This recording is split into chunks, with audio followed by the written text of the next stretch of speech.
All right, this brings me to probably the hardest task of the day, which is to introduce Dr. Bobby Yeh. Dr. Bobby Yeh is the director of the Smith Center, which in my unrandomized, unbiased opinion is now the premier outcomes research center globally. It certainly is an amazing place to work, and Bobby is a big part of that. He is also the section chief of interventional cardiology at Beth Deaconess, the Katz-Silver family professor of medicine at Harvard Medical School, and a standing member of the FDA's circulatory device advisory panel. He trained here at HMS and then went on to get his MBA at Oxford, his MSc at the London School of Hygiene and Tropical Medicine, spent some time at Mass General before he saw the light and came to Beth Israel, and is, as I mentioned, is now our section chief for interventional cardiology.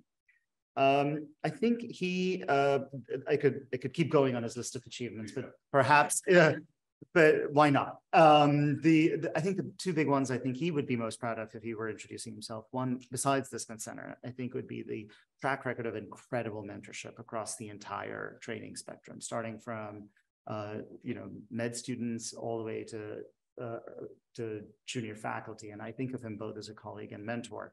Under his leadership, he's won the HMS Young Mentor Award, but the Smith Center was also awarded the HMS Program Award for Culture of Excellence in Mentoring last year.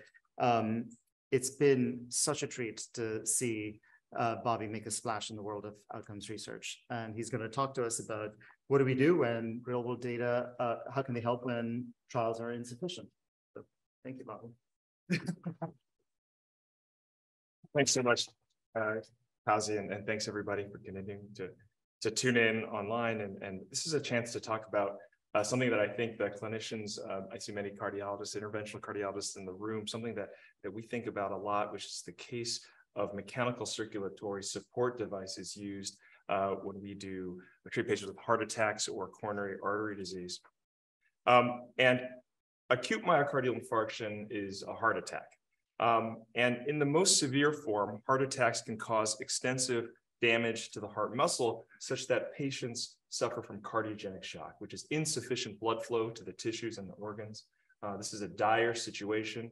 It leads to inadequate blood flow to the organs, decreased blood pressure, cardiogenic shock, and very high mortality. And the abbreviation for this is AMICS, acute myocardial infarction with cardiogenic shock. And that's one you'll see on the screen. It's associated with a mortality of 30 to 50% at 30 days. There are very few acute conditions. You can walk in healthy the day before, come in with an AMI and cardiogenic shock and have a 30 to 50% mortality in the next 30 days. Very few conditions that have that high mortality. And the principal problem here is that the heart is not pumping blood forward. And so the solutions to this from the device standpoint have been, well, let's figure out ways to get the heart to pump forward more easily, or let's put in devices that take over the work of the heart's pump function. And so these are the three, I would say, in decreasing order, most commonly used devices historically for this condition. The first is the intra-aortic balloon pump, which is a pump that does not itself create flow, but it makes it easier for the heart to pump blood forward. It decreases the energy it takes, and so it augments cardiac output, not significantly, not by a whole lot, but by some amount. The Impella device, which is going to be the focus of this talk, is an actual physical pump. It goes in through the femoral artery, goes into the left ventricle, actually sucks blood out of the left ventricle and through a little impeller that's inside the body, and it spits it out into the aorta, can improve cardiac output by approximately 3.5 liters per minute. And the last, extracorporeal membrane oxygenation, ECMO, and this is just completely taking over the function of the heart and the lungs, actually, pulling blood out from the veins, taking it out, putting it through an oxygenator, and then pumping it back in to the aorta at systolic blood pressure, so taking over the function of the heart completely. And of these, the one that we're going to focus on is the Impella device.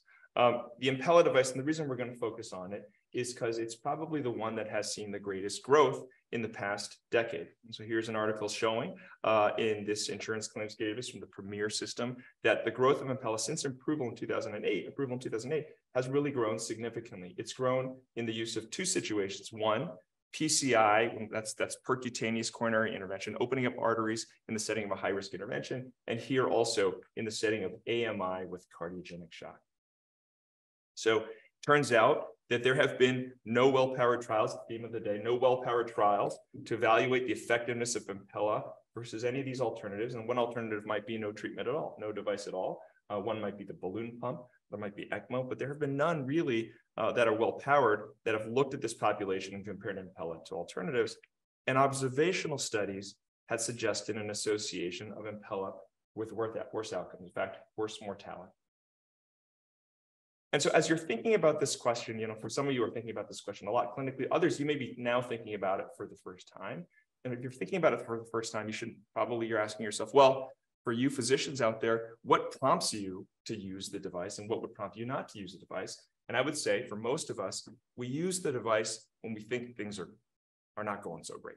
We look at the patient and they look like they're not going to do well. If I don't do something, I know there's a 30 to 50% mortality associated with this condition, or I'm really worried about this patient, blood pressure is starting to go down a little bit. That's going to trigger me to use the device. I want you to just sort of bear that in mind as you're thinking through these issues.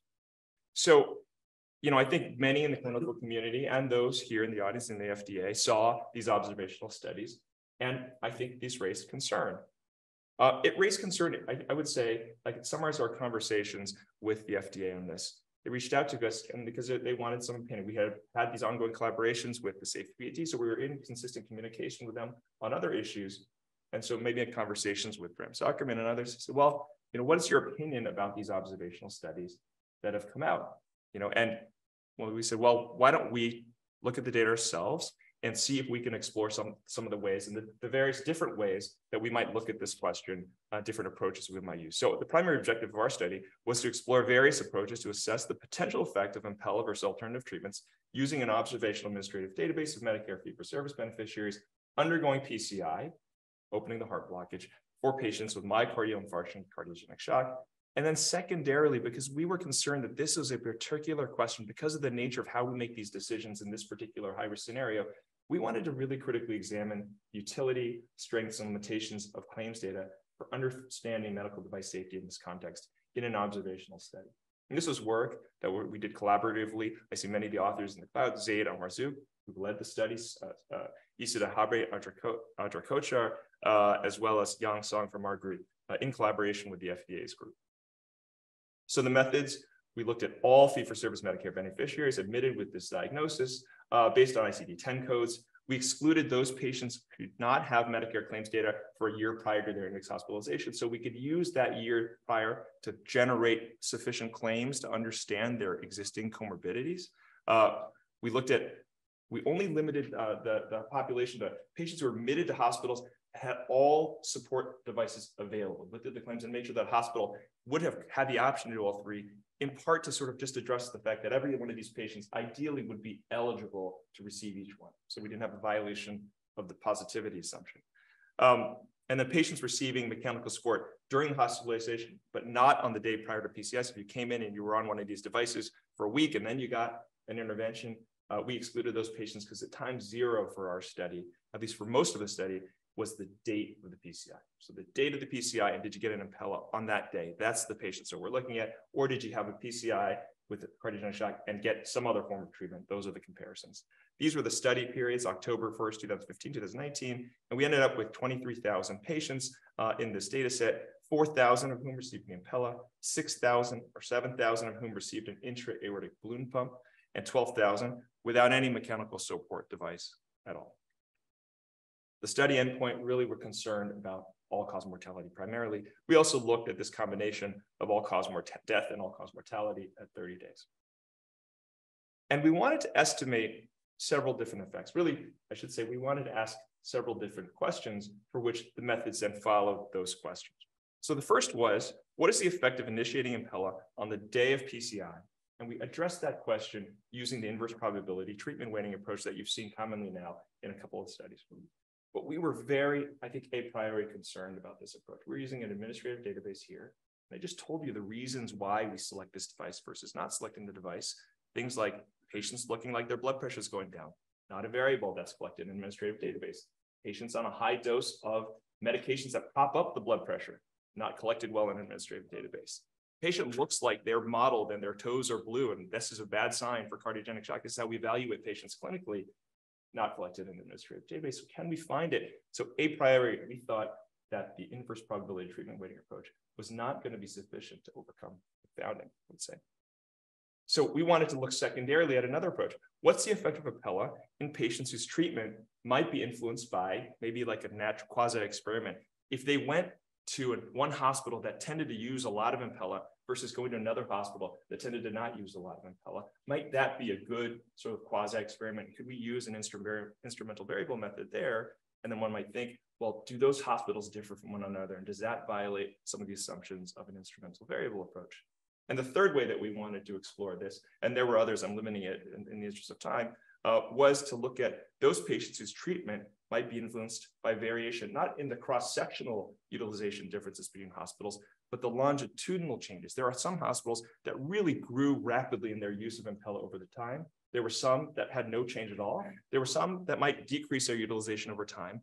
And if you attributed all of the effect change over time to their changing of Impella use, you could come up with some sort of evaluation of the effect of Impella. We called this a DDIV, or instrumented differences approach. So these are the patient characteristics of patients who received Impella versus no Impella. And you can see right out of the gate that the patients who received no Impella were systematically different than the patients who received Impella with respect to some important characteristics. And this is the standardized differences on the right side. You see across the board, the characteristics look different. And I'll point you to some like the vasopressor use and the intubation, prior heart attacks. Those are factors that are measures of risk for the patient, much higher in the Impella group than the non-Impella group. And I'll also say, and very importantly, things like vasopressor use, intubation, there's other variables here that look different, but these aren't variables that are, I would say, completely or well ascertained in the data. So these are pictures of a difference, but in incompletely captured variables, which I think is also important as we go on. These are the unadjusted event rates in the Impella versus the non-Impella group. So death at 30 days, significantly higher in the Impella group versus the non-Impella. Death or all-cause readmissions, again, significantly higher in the Impella group, maybe not completely unexpected. So we did an IPW sub-analysis as the first attempt here, and these are the distribution of the propensity scores on the left side when we did an Impella versus non-Impella approach. On the right side, we did a multinomial type of approach where we looked at multiple groups, Impella versus medical therapy versus balloon pump, and you can see these distributions are overlapping. They are different, but they're overlapping, and we use weighting to then adjust the differences here. In the IPW analysis, we didn't see that much movement from what we saw in the original unadjusted. So the Impella continued to be associated with an increase in all-cause mortality at 30 days by 15%. So slightly attenuated from what you saw, but certainly significantly higher still. When we looked individually at the alternative treatments, separating them out, again, what we saw is that, and these are IPW weighted numbers values here. The highest risk of mortality was in the Impella group. The second highest was in the balloon pump. Third highest group was in the mechanical support device. So you can have, I think, multiple interpretations of how you're thinking about this. You know, one might be, well, it just sure looks like the devices are moving in lockstep with association of harm. The other might be, well, this is exactly the gradient of how we choose devices in terms of how much benefit we think that these devices might provide to patients. High benefit, medium benefit, and low augmentation of cardiac output. So hard to separate those things. What about the second approach? This is the IV approach, Impella use driven by hospital use patterns. And so you can see on the right side, this is the hospital variation. In Impella use, there was substantial variation in the percentage of patients treated when you use a mechanical support device, how many of them used an Impella versus an alternative. And this is similar to previously used preference-based IV approaches that I think many in the room are familiar with. We employed a two-stage least squared approach, and we studied, and it's important to remember that when you do this, you are studying you're having a different actually estimate. There's a different meaning to the estimate than there was in the previous. And this is the effect of the Impella in the quote unquote complier population, the population of patients who, if they went to a hospital that uses a lot of Impella, would receive an Impella. If that same patient went to a hospital that didn't use a lot of Impella, then they wouldn't receive an Impella, akin to complying in a randomized clinical trial. And so we want to look at, when we separate patients into those groups as divided by the highest use of Impella versus the lowest group of Impella at their hospitals, do those patients then look different? And they start to look, I'll say, more similar. More similar, you can see age, male, and ST elevation, MI, more similar, but we did start to see some differences, and you can see some differences in these variables, again, that I think are important: vasopressor use, right heart catheterization, and then whether or not you present to a metropolitan teaching hospital like the ones here versus you're presenting to a community hospital where one might have concern that these are different patient populations that are being seen with different levels of sickness. Again, remind you that things like right heart catheterization or vasopressor use, not always completely billed for. These are bills that are submitted. So these are incomplete, I think, measures of potential confounders. What we found is in the IV approach, the risk difference remained. So there continued to be an association of death, higher death at 30 days with the Impella group than with the non-Impella group.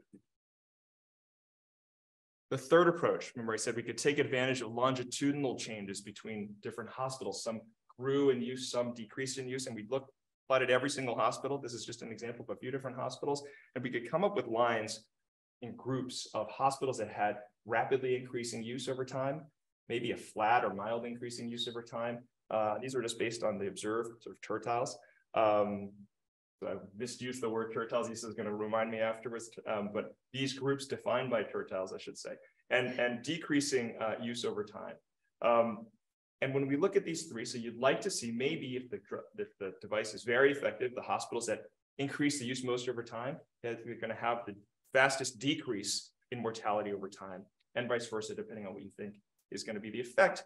And what we saw here is essentially parallel lines for mortality across all three of these hospital groups, despite fairly significant differences in how they grew or didn't grow in their Impella use over time. And if we did the analysis where we calculated the actual effect using the DDIV approach, we found that in the three different approaches that we might take, the three different comparisons you might take between those three groups, that effectively there was, I would say, maybe an inability to discern have any reliable effect estimate because the confidence intervals were so wide in this approach. So very wide confidence intervals, point estimates, if they're meaningful, they were close to null, but again, very wide confidence intervals. And here were all the approaches sort of listed together. You can see that we had ranges from narrow confidence intervals in the IPTW showing maybe possible harm association with harm, to wide confidence intervals with a null result, but very different results depending on how we looked, with different actually interpretations and different assumptions required of them. So in summary, our interpretation of this, and I think one can quibble about this, but this is our interpretation, and our interpretation is based in part on our clinical experiences and our subject matter expertise. It's in part based also on looking at what the data shows, but none of these things are really empirically sort of provable, apart from maybe a large randomized clinical trial, as Bob might say, or Laura too. But in IPW analysis showed that there were significant evidence of baseline differences in incompletely measured markers of disease severity and presentation, raising concern for potential confounding by indication. We really thought a priori, and when we looked at the data, that first analysis was likely to be highly confounded. The second, there was in the IV analysis, which we had hoped for, and in other settings we've done that, and we found that they were actually seemed to work out quite well. But here there looked like there was evidence of that higher use hospitals were metropolitan teaching hospitals. They actually treated more minority patients. They had higher rates of these other markers, which were incomplete measures of disease severity. And so we were worried that there was violation here again of the exclusion restriction assumption, or the as good as randomized assumptions in the IV analysis for the cross-sectional. And in the DDIV, I'll just say, because it needs to be said that ISA was the least happy or interested in this approach, because it was a relatively novel approach. It has many different embedded assumptions in this. He wasn't shy about expressing his opinion about it. And here we found that there were differences in trends in the baseline characteristics across groups which might violate one of the many assumptions. I didn't show you that of this approach. And the estimates were probably too imprecise to make meaningful causal interpretation.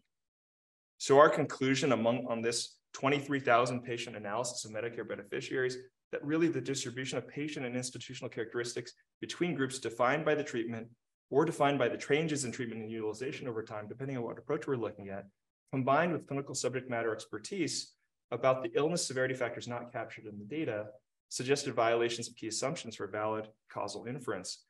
And that commonly used observational data sets, I know this is an insurance claims data set, but every data set currently available has these same limitations. Even more I would say, carefully collected data from registries still doesn't collect the types of clinical information that we use to base our decisions on typically for this decision. And so commonly used observational data sets just cannot support causal interpretation of estimates produced by all of these different analyses in the evaluation of MCS devices. So I'll stop there and happy to answer any of those questions.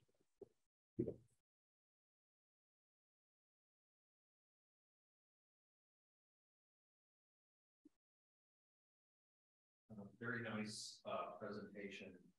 Bobby. Instrumental variable analysis is rarely used in analysis of medical device problems. In your ideal world, how would you try to influence investigators and others to consider this method of analysis more frequently? Yeah, I think the question is, instrumental variable analysis is not, or other quasi-experimental methods are not frequently used in medical device evaluation, cardiovascular devices. Should it be used? How do we get more people to use them if they're appropriate? As you know, and I'll say in this room, there are, and we can see them, they're all in that corner over there. The instrumental variable sort of crowd is in the corner there, but I'll speak from as there are experts that I think as we have more meetings like this, those methods need to disseminate more. We've Eric and I and others have done, Dave Cohn, I know is listening online, have done several of those. Laura, we've done them together. And they're always met with actually a certain skepticism when we try to publish them. We've had comments in review that you need a PhD to understand what you've done here. Maybe some in the room will say, yeah, you do actually. But that is going to hurt the dissemination. So, but the truth is that I don't think the methods are any more conceptually more complex than the methods that have gained popularity within the medical device. They're just not the convention. So we need to, I think, be more comfortable with changing the convention. This conversation is a good one. And we need to keep, I think, talking about it. But I think the fact that the FDA is fully aware of it, has used it in some of the studies that you've looked at, I think that's a real step forward, because that also, shows that while this type of method might be something that a regulator might consider, that will really, I think, have a lot of influence about whether or not they're disseminating more broadly.